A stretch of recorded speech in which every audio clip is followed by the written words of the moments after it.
Luto tayo guys ng sardinas. So ayan, nakagisa na ako na guys ng garlic at saka onion. So ito ang ating sardinas.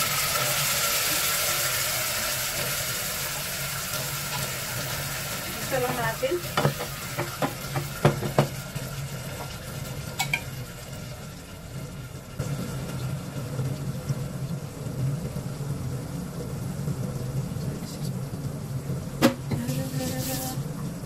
So, yan guys, gisa-gisa lang.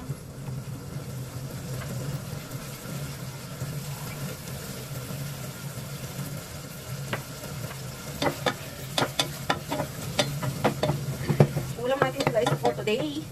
Today is April 22. So, yan. So, gisa na natin. Lagay na natin ang ating patola. So, yan guys ang ating patola. Yan. Isa lang natin. And lagyan natin water. Yung isang tasa na water guys ay tama na to sa akin kasi ako lang naman mag-isa kakain. So pakuluan natin to guys at saka na natin ilagay ang ating miswa. So ayan guys, naglagay na ako ng chicken powder at saka salt guys. Ilagay na natin ang ating miswa.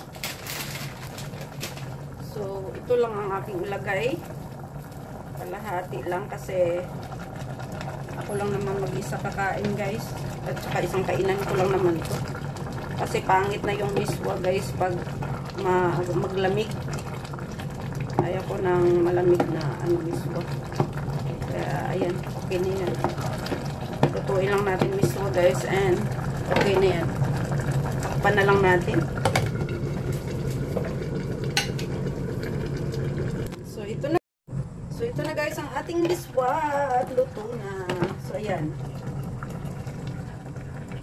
Miswa with sardinas and patula. So ayan ang ating ulam for today guys. Ayan. At luto na ang ating ulam. At ito ang aking ulam for today guys, miswa na may patula at sardinas. So ayan muna ang ating ulam for today guys kasi hindi tayo nakabili ng isda. Na-miss ko rin itong miswa guys na may sardinas at patula. So ayan, parang sa Pinas lang tayo guys. Thank you so much for watching. So ayan, at ito ang aking rice. Ayan. So ito ang ating ulam for today at saka yung rice natin. So tara guys at kakain na tayo. Thank you so much.